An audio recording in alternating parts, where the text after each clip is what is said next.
Hello ji, welcome back to my HTML and CSS web development tutorial. तो सबसे पहले आज का जो हमारा ट्यूटोरियल है वो ये है कि हम एक फुल वेबसाइट HTML CSS किस तरह से क्रिएट करेंगे। तो ये उसकी सीरीज़ पार्ट 1 है, ठीक है। तो जो वेबसाइट आप जब सबसे पहले जब वेबसाइट ओपन करते हो तो आपके सामने वेबसाइट का हेडर पेज शो होता है, ठीक है। तो आपने जो हेडर पेज है वो किस तरह से क्रिएट करना है, इसके अंदर हम वो देखेंगे कि हम हेडर पेज को किस तरह से क्रिएट करेंगे। तो सबसे पहले हमने एक डिव बना ली क्लास हेडर के नाम से, ठीक है। और फिर उसके बाद हम एक और डिव बनाएंगे ग्रिड के नेम से, ठीक है। हेडर मीन्स के जो आपका हेडर सेक्शन है वो, ठीक है। और ग्रिड मीन्स के उस हेडर सेक्शन के अंदर आपका जो भी कंटेंट है वो ग्रिड की फॉर्म में होगा, ठीक है। यानी सेक्शन ग्रिड की फॉर्म में होगा, मीन्स उसका लेआउट जो है वो आपको टू डायमेंशनल फॉर्म में दिखाया जाएगा, मीन्स के रोज और कॉलम की फॉर्म में, ठीक है। इस तरह से आपका जो कंटेंट है वो बेटर परफॉर्म करता है, इन्हेंस करता है, ठीक है। तो इसलिए हमने एक और डिव बनाई है क्लास, उसके आगे मैंने कोई उसको नेम नहीं दिया क्योंकि ये अभी श्योर नहीं है कि आगे जाके यूज़ होगी या नहीं होगी, तो हम इसको रिमूव भी कर सकते हैं, ठीक है। तो उसके अंदर मैंने एक और जो है वो H1 और पैराग्राफ की हेडिंग बनाई है और पैराग्राफ का टेक्स्ट लिखा है, ठीक है।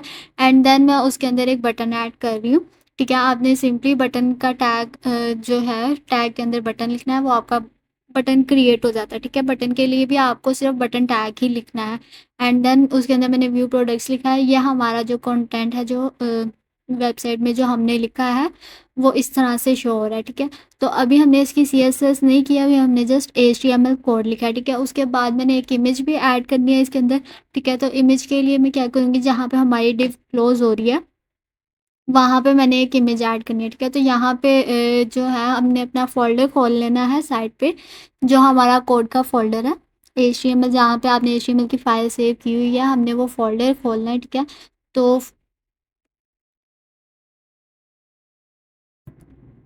इसी फ़ोल्डर के अंदर आपने जो है जो भी इमेजेस ऐड करनी है अपनी वेबसाइट के अंदर, आपने वो इमेज इसी फ़ोल्डर के अंदर ऐड करनी है, ठीक है। एंड देन आप जब भी यहाँ पे इमेज ऐड करने के लिए आप इमेज टैग लगाओगे, सोर्स लिख के आगे आप इमेज का नेम अभी लिखोगे तो बाय डिफ़ॉल्ट आपको ऑप्शन दे देता है, ठीक है। तो ये ईज़ी रहता है। तो आपने यहाँ से क्या करना है, इस तरह से अपनी इमेज ऐड करनी है, ठीक है। यहाँ पे मैंने हमारी इमेज ऐड कर लिया एंड देन आप देखो कि हमारा कंटेंट जो हमारा टेक्स्ट है वो किस तरह से शो हो रहा है और हमारी इमेज किस तरह से शो हो रही है, ठीक है। तो अब इसको हमने स्टाइलिंग करनी है, तो इसी स्टाइलिंग के लिए हम ग्रेड हमने यूज़ की थी ताकि हम जो है अपनी इमेज को और अपने कंटेंट को एक कॉलम या रो की फॉर्म में जो है वो स्टाइल कर सकेंगे, ठीक है।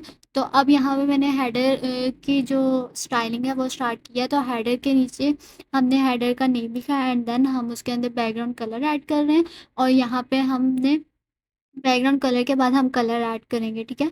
तो कलर जो है हमारे पास वाई ब्लैक आ रहा है, ठीक है। तो जो मैंने कलर बैकग्राउंड के लिए सिलेक्ट किया है वो हमारे पास लाइट है, तो हमें कलर चेंज करने की ज़रूरत नहीं है, ठीक है। अगर आप डार्क कलर ले रहे हो तो आपको जो है वो कलर वाइट में करना पड़ेगा, ठीक है, क्योंकि डार्क कलर के ऊपर ब्लैक टेक्स्ट जो है वो प्रोमिनेंट नहीं होता, ठीक है। तो मैंने यहाँ पे प्लेस आइटम्स उसको सेंटर में दिया ताकि जो हमारी आइटम्स हैं, जो हमारा जो भी टेक्स्ट है या जो भी इमेजेस हैं वो सेंटर में शो हो। उसके बाद हम क्या कर रहे हैं, हमारी जो ग्रिड की स्टाइलिंग है वो हम यहाँ पे शो करा रहे हैं, ठीक है।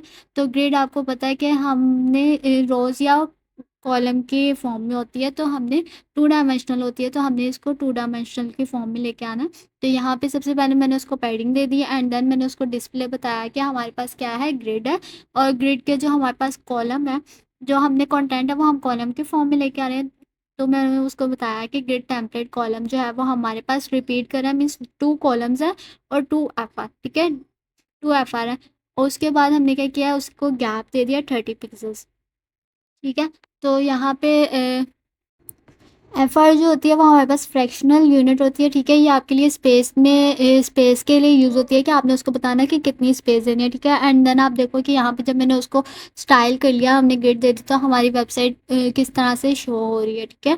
हमारा जो हेडर सेक्शन है वो हमारे पास किस तरह से शो हुआ। एंड देन अब हमने क्या करना है, हमारा जो टेक्स्ट था वो अपर साइड पे आ रहा है और जो हमारे पास दोनों जो इमेज और कंटेंट रहा है वो हमारे पास दोनों ग्रिड की फॉर्म में आया, ठीक है, कॉलम्स की फॉर्म में आया। एंड देन अब हमने उसको सही से स्टाइल करना है, ठीक है। अब जो है ये हमारे पास एच पी जो मैंने जो हमारी क्लास जो मैंने छोड़ दी थी स्टार्टिंग में कि हम इसको एंड पे देखेंगे, तो ये यहाँ पे वो आ रही है, ठीक है। तो मैं जो है हमारा दोनों को मीन्स हमारी जो हेडिंग को जो पैराग्राफ है और जो बटन है, ठीक है, तो हम उसको जो है एक साथ स्टाइल करना चाहती हूँ मैं। तो मैंने उसके लिए फिर एक डिव बनाई थी एज पे, ठीक है। तो अब जो है मैंने उसको देखे सेंटर में लाने के लिए हमने just margin auto, padding auto and then display block दे दिया, यानी कि ब्लॉक में रहते हुए वो सेंटर में आ जाएगा, ठीक है। तो हमारा जो कंटेंट था वो सेंटर में आ गया। अब मैं बटन की स्टाइलिंग करी क्योंकि बाय डिफॉल्ट बटन कुछ इस तरह से दिखता है जैसे कि आपको अभी वेबसाइट में शो हुआ, स्क्रीन पे शो हुआ था, ठीक है। तो अब मैंने उसकी स्टाइलिंग करनी है, तो मुझे जो है मैंने उसको बॉर्डर दे दिया 1 px एंड देन मैंने उसको कलर दे दिया बॉर्डर का, जो भी कलर आप देना चाहते हो। मैंने यहाँ पे कुछ ऑरेंज, डार्क ऑरेंज या गोल्डन कलर का शेड दिया जो कि मैच लगे, मिलता जुलता लगे, ठीक है। तो उसके बाद जो है मैंने बॉर्डर पैडिंग दे दी, यानी जो हमारा बटन के अंदर जो टेक्स्ट है वो थोड़ी स्पेस में आए तो वो अच्छा लगेगा, यानी साथ जुड़ता हुआ ही ना लगे। एंड देन बॉर्डर रेडियस मैंने उसको दे दिया 10 pieces, ताकि जो बॉर्डर के राउंड एजेस हैं, कॉर्नर एजेस हैं, वो थोड़े से राउंड हो जाएं, ठीक है।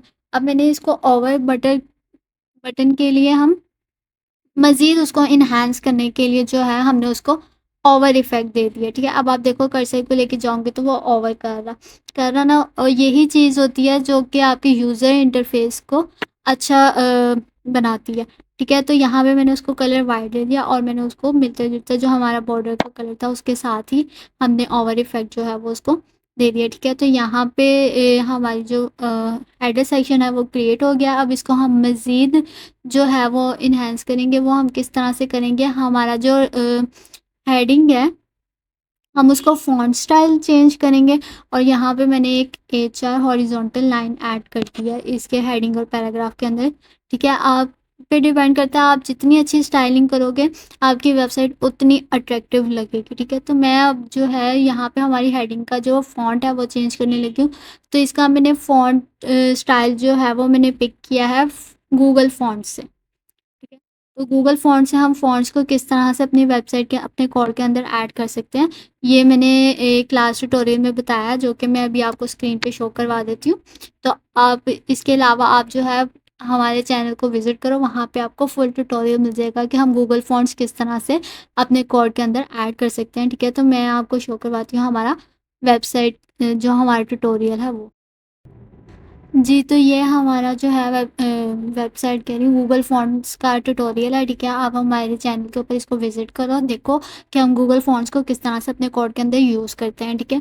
एंड देन मैंने यहाँ पे हमारे पास फ़ॉन्ट फैमिली जो है उसका नेम मैंने ऐड कर दिया कि हमारा फ़ॉन्ट का जो नेम है वो ये है। एंड देन मैंने उसको फ़ॉन्ट वेट बता दिया कि हमारे पास 500 है, ठीक है। मैंने अपने अकॉर्डिंग उसका वेट बताया।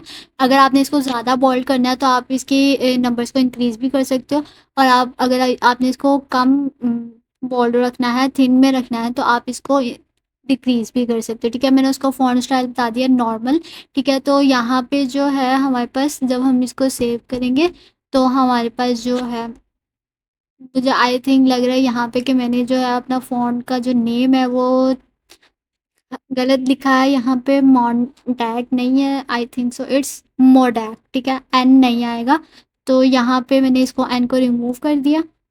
अब मैं इसको सेव करके अपने ब्राउज़र पे गई एंड मैंने उसको रिफ़्रेश किया, तो आप देखो हमारा फ़ॉन्ट का स्टाइल किस तरह से शो हो रहा है, ठीक है। तो फ़ॉन्ट स्टाइल्स जो हैं वो भी आपके CSS के लिए, आपकी स्टाइलिंग के लिए बहुत ही बेस्ट होते हैं, जो कि आपके यूज़र्स को जो है इंटरेक्ट करते हैं और आपकी वेबसाइट्स को अट्रैक्टिव बनाते हैं, ठीक है। तो यहाँ पे ये हमारा हेडर पेज जो है वो तैयार हो चुका है। अगर आपने अपने स्टाइल से अगर आप इसको कर रहे हो तो आपने CSS में आप अगर आप इसको मज़ीद इन्हांस करना चाहते हो तो आप इसका बैकग्राउंड कलर भी चेंज कर सकते हो, आप इसका टेक्स्ट का कलर भी चेंज कर सकते हो, ठीक है। आप इसको मज़ीद वो कर सकते हो, इन्हांस कर सकते हो आप इसकी स्टाइलिंग के थ्रू। तो यहाँ पे आप जितनी स्टाइलिंग ऐड करोगे वो आपकी वेबसाइट को उतना अट्रैक्टिव बनाएगा। तो यहाँ पे हमारा जो हेडर सेक्शन है वो कंप्लीट हो चुका है, ठीक है। इन सेक्शन जिसमें हमारे पास आएंगे कार्ड्स, ठीक है। तो हमने कार्ड्स ऐड करने हैं, हम वो किस तरह से ऐड करेंगे, तो सबसे पहले मैंने क्या किया, मैंने एक डिव क्रिएट कर लिया, ठीक है। मैंने 3 डिव्स क्रिएट किए हैं, वो इसलिए कि जो हमारी फर्स्ट डिव है वो आ जाएगी हमारी कार्ड्स की, ठीक है, जो मेन डिव होगी, ठीक है। एंड देन उसके अंदर मैंने इनसाइड डिव्स ऐड की हैं जिसमें हम कार्ड्स ऐड करेंगे, ठीक है। जो कार्ड्स वाली डिव है वो मेन डिव है जो हमारी स्टाइलिंग के लिए बेटर रहेगी और हमारे लिए भी एक क्लियर रहेगा कि ये वाला पार्ट जो है ये हमारा कार्ड्स का पार्ट है, ठीक है। तो फिर उसके बाद हमने ये डिव बना ली एंड देन मैंने जो हमारे पास इनसाइड डिव्स थी उसकी क्लास के नेम जो है मैंने उसको दिए कार्ड 1 कार्ड 2 एंड देन मैं एक और डिव बनाऊंगी कार्ड 3 की क्योंकि मैंने 3 कार्ड्स ऐड करने, ओके। तो यहाँ पे जो है मैंने इसको लाइन को सिलेक्ट कर लिया एंड आर्ट प्रेस करके शिफ्ट डाउन किया तो वो हमारे पास पेस्ट हो गए, ठीक है। तो अगर आप लोग भी ये शॉर्टकट की सीख लेते हो तो आप लोगों के लिए भी बेस्ट है, ये आप लोगों की टाइम सेविंग टिप है। इसके बाद हम क्या करेंगे, मैंने तीनों कार्ड्स को सिलेक्ट किया है, ठीक है। एंड देन मैंने उसके अंदर साथ ही जो है सिलेक्ट करके मैंने टेक्स्ट ऐड किया। सेपरेट सेपरेट ऐड करने में हमें जो है वो बहुत सा टाइम लगेगा तो इसलिए मैंने सेलेक्ट करके ही उसके अंदर कर दिया, ठीक है। एंड देन मैंने यहाँ पे तीनों कार्ड्स के अंदर जो हमारी तीनों डिव्स थी कार्ड 1 कार्ड 2 एंड कार्ड 3, तो मैंने उसको क्या किया है उसके अंदर कंटेंट ऐड करने लगी हूँ, ठीक है। मैंने H1 हेडिंग्स लिखी है, इमेज लिखी है एंड बटन, ठीक है। हमारे जो कार्ड्स में कंटेंट इंक्लूड होगा वो होगा हेडिंग का और पैराग्राफ का और जो है नहीं इमेज का और बटन का, ठीक है। तो अब ये देखें ऐड करने के बाद हमारे पास कार्ड 1 हेडिंग आ रही है और बटन आ रहा है। इमेज अभी मैंने ऐड नहीं की सो डायरेक्ट इमेज नहीं आ रही, अभी सिर्फ हमने जैसे उसका टैग इंक्लूड किया, ठीक है। तो आपने क्या करना है, आपकी जितनी भी इमेजेस हैं जो आपने ऐड करनी है, ठीक है, वो आपने अपने जो HTML का जो फोल्डर है आपने उसके अंदर इंक्लूड कर देनी है, ठीक है, ऐड कर देनी है। उसके बाद आपने क्या करना है, इमेज के आगे सोर्स लिखना है एंड देन आप जब इन्वर्टेड कॉमर्स के अंदर आप नेम लिखोगे इमेज का तो वो आपको रेडी ऑप्शन दे देगा कि कौन सी इमेज आपने ऐड करनी है, ठीक है।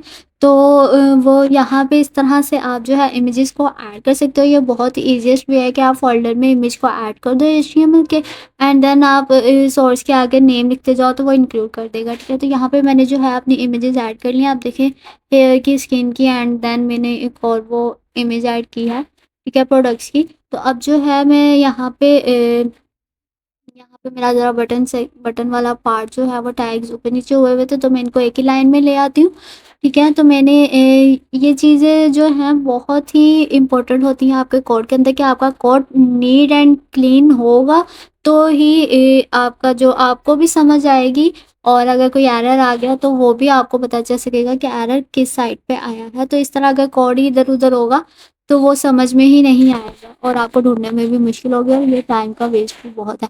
तो इसी तरह कोशिश करें कि कोड को अपने नीट एंड क्लीन रखें एंड इजी रखें, इजी टू वे रखें, ठीक है।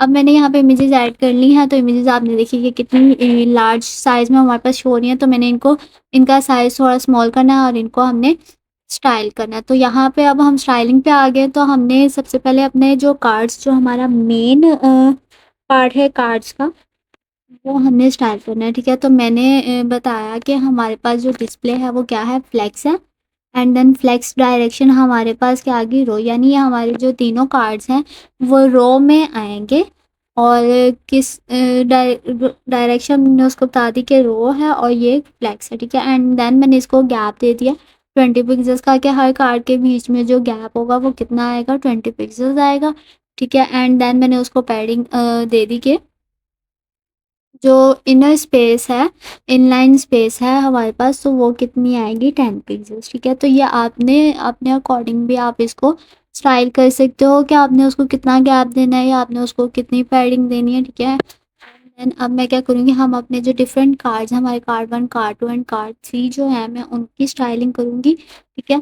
तो यहाँ पे आप देखो कि हमारे पास जो है 3 कार्ड्स हैं तो हमने तीनों कार्ड्स की जो है एक साथ ही स्टाइलिंग करनी है, ठीक है। तो मैं स्टार्टिंग में हमारे पास कार्ड जो है वो क्लास नेम में आ रहे हैं तो हम क्लास को आपको पता है कि हम जो है डॉट के साथ डिफाइन करते हैं, ठीक है। तो मैंने कार्ड 1 कार्ड 2 एंड कार्ड 3 लिख लिया, ठीक है। अब मैं इसके अंदर स्टाइलिंग करूँगी तीनों कार्ड्स की एक साथ ही, ठीक है। सबसे पहले हम चेक कर लेते हैं बैकग्राउंड कलर से कि बैकग्राउंड कलर तीनों कार्ड्स की बैक पे आ रहा है या नहीं आ रहा, ठीक है। तो यहाँ पे हमने क्या किया, कॉमा मिस कर दिया था एंड देन मैंने कॉमा लगाया था। अब देखो हमारे पास तीनों कार्ड्स के बैकग्राउंड पे बैकग्राउंड कलर शो हो रहा है, ठीक है। तो अब जो है इनकी इमेजेस का है कि हमने इनके इमेजेस को जो है वो साइज़ को स्मॉल करना है, ठीक है। तो मैं यहाँ पे कार्ड्स की जो विड्थ है वो एक्सप्लेन करूँगी कि हमें कितनी विड्थ कार्ड की चाहिए, ठीक है। तो यहाँ पे मैंने 30% लिखा, आप देखो कि 30% से हमारे पास कार्ड्स जो हैं वो उनकी एक दूसरे के ऊपर आ रहे हैं, ठीक है। तो वो अच्छा नहीं लग रहा, ठीक है। तो इसलिए अब मैं क्या करूँगी, यहाँ पे इसकी जो इमेजेस हैं तो उनको स्टाइल करूँगी, ठीक है। आपने ये भी क्या करना है, इसके साथ ही लिखना है, कार्ड्स के साथ इमेज, ठीक है। यानी हमारे पास जो इमेज है वो किस डिव में आ रही है, कार्ड्स के डिव में आ रही है। तो मैंने कार्ड्स लिखे, आगे इमेज लिख दिया। अब मैं इसकी स्टाइलिंग दे रही हूँ, विड्थ मैंने उसको दे दी 50% एंड देन हाइट मैंने उसको दे दी 50%, ठीक है। अब आप देखो कि यहाँ पे हमारे पास इमेजेस का साइज़ जो है वो स्मॉल हो तो गया है, लेकिन हमारे पास जो स्टाइलिंग आ रही है वो ज़रा थोड़ी अच्छी नहीं आ रही है, आगे पीछे हो रही हैं चीज़ें। तो हमने इनको स्टाइल करना है। अब मैंने उसको कंटेंट जस्टिफाई कंटेंट मैंने उसको बताया कि सेंटर में आएगा, तो वो नहीं आ रहा, ठीक है। तो अब इसको हम देखेंगे कि हमें क्या करना है। अब मैं जो है हमारे कार्ड्स की सेटिंग में जाके टेक्स्ट अलाइन सेंटर करके देखती हूँ, तो यहाँ पे हमारे पास जो हेडिंग्स हैं वो क्या आ रही हैं, सेंटर में आ गई हैं, ठीक है। तो हमने अब इमेज सेंटर में लेके आनी है एंड देन हमारा जो बटन है सी मोर वाला बटन, उसको हमने अपनी इमेज के नीचे लेके जाना है, ठीक है। वो साइड पे आ रहा था, दैट्स वाई हमारी इमेज जो है वो लेफ़्ट साइड पे ज़्यादा हो रही है। तो अब हम क्या करेंगे, हम जो है उस पे जाएँगे अपनी स्टाइलिंग पे। यहाँ पे मैंने बैकग्राउंड रिमूव किया है देखने के लिए कि रिमूव करके किस तरह से हमारे पास कार्ड्स शो हो रहे हैं, ठीक है। तो हमारा जो वो स्टाइलिंग सेंटर में लेके आना है हमने, लेकिन वो बटन की वजह से इमेज जो है वो सेंटर में नहीं आ रही। तो मैं यहाँ पे क्या करूँगी, बटन को स्टाइल करूँगी, ठीक है। आपने जैसे इमेज की स्टाइलिंग की है इसी तरह आपने कार्ड्स के आगे बटन भी लिखना है, ताकि पता रहे कि ये बटन जो है वो कार्ड्स के लिए है, कार्ड्स वाला है जिसकी हमने स्टाइलिंग करनी है। तो अब आप देखो कि वो स्टाइलिंग करने से भी बटन जो है वो नीचे नहीं जा रहा। तो इसका एक और वे है कि हम बटन को किस तरह से नीचे लेके आ सकते हैं, ठीक है। तो वो हम देखते हैं आगे कि हमें किस तरह से अपने बटन को, अगर स्टाइलिंग के थ्रू हमारे पास नहीं आ रहा तो हम इसका जो है अल्टरनेटिव यूज़ करेंगे कि हम बटन को किस तरह से सेंटर में लेके आएँगे, ठीक है। तो अगर आप एज़ अ डेवलपर हो तो आपको जो है इन चीज़ों को देखना है कि अगर वो आपके पास स्टाइलिंग में या कोड में चीज़ वो सेट नहीं हो रही, तो आप उसका अल्टरनेटिव ज़रूर अपने साथ रखो, अपने पास रखो, अपने ज़हन में रखो कि आपको उसका अल्टरनेटिव किस तरह से करना है, ठीक है। तो ये आप लोगों की चीज़ तब आप लोगों के लिए बहुत बेनिफिशियल होती है जब आप किसी चीज़ में बहुत ज़्यादा फँस गए हो और आपको वो समझ नहीं आ रहा, देन आप जो है वो अल्टरनेटिव यूज़ कर सकते हो, ठीक है। तो अब यहाँ पे देखते हैं, तो अब जो है वो हमने क्या करना है, हम अपने कोड पे वापस आते हैं, एचटीएमएल के रिकॉर्ड पे, ठीक है। हमने इमेज का जो है मैं सेपरेट सेपरेट कोड नहीं लिखती हूँ, ठीक है। तो ये बहुत ज़्यादा टाइम लेता है, इसीलिए मैं सिलेक्ट करके, ठीक है, तो उसके आगे करती हूँ। एंड देन अब मैंने क्या किया, इमेज के आगे जो है हमारे पास इमेज टैग के आगे जहाँ पे हमारा इमेज का टैग क्लोज हो रहा है, एंगल ब्रैकेट आ रही है, वहाँ पे मैंने क्या किया है, एक बी आर का टैग लिख दिया है जो कि यूज़ होता है लाइन ब्रेक करने के लिए, ठीक है। तो अब आप देखो कि मैंने बी आर टैग यूज़ किया है, तो हमारा जो है वो बटन वो इमेज के नीचे चला गया और जो इमेज है वो सेंटर में आ गई, एंड देन बटन भी हमारा क्या है, सेंटर में आ गया। अब जो है हम अपना बैकग्राउंड को है वो ऐड और रिमूव करके देख रहे हैं कि हमारे पास कार्ड्स किस तरह से शो हो रहे हैं, ठीक है। अब जो बाकी वाला काम है वो ये है कि आपने स्टाइलिंग आप जितनी बेटर कर सकते हो आप उतनी बेटर करो, और ठीक है। वेबसाइट में मेन फोकस आप लोगों का स्टाइलिंग पे होना चाहिए, सीएसएस पे होना चाहिए, ठीक है। तो यहाँ पर मैं बैकग्राउंड ऐड एंड रिमूव करके देख रही हूँ कि क्या अच्छा लग रहा है, बैकग्राउंड अच्छा लग रहा है या नहीं लग रहा है, ठीक है। एंड देन अब मैंने क्या किया, बटन का जो हमारे पास बटन की स्टाइलिंग थी हमने वो करनी है, ठीक है। मैंने उसको मार्जिन टॉप दे दिया है 10 पिक्सल, क्योंकि मैं चाह रही हूँ कि थोड़ी सी जो स्पेस है वो आए, ठीक है। इमेज के नीचे बटन साथ ही अटैच ना हो, थोड़ा सा वो स्पेस पे हो। तो मैंने यहाँ उसको मार्जिन टॉप दे दिया 10 पिक्सल आके। अब आप देखो खुद ही डिफरेंस चेक करो आप कि किस तरह से स्पेस दे के अच्छा लग रहा है या बगैर स्पेस दे के अच्छा लग रहा है, ठीक है। तो यहाँ पे जो हमने कार्ड 1, कार्ड 2 एंड कार्ड 3 रखे थे, अब वहाँ पे जो है मैं उनको एक्चुअल उनका नेम दे दूँगी कि ये स्किन केयर है, वो हेयर केयर है, एंड देन हमारे पास डील्स हैं, ठीक है। ये मैंने कार्ड्स बनाए हैं ताकि जब कोई व्यूअर आपकी वेबसाइट पे आए तो वो अगर स्किन केयर पे जाना चाहता है तो वो स्किन केयर वाले पे कार्ड के बटन पे क्लिक करेगा, सी मोर पे, ठीक है। तो वो आगे उसकी जितनी भी प्रोडक्ट्स होंगी वो स्किन केयर की होंगी, हेयर केयर पे जाएगा तो वो हेयर केयर की होंगी, एंड देन वो डील्स पे जाएगा तो डील्स की होंगी। तो बाकी का जो पार्ट है वो हम नेक्स्ट सीरीज़ में करेंगे। तो हमारे साथ जो है वो कनेक्ट रहें, हमारे चैनल को सब्सक्राइब करें एंड वीडियो को लाइक करें। Thank you.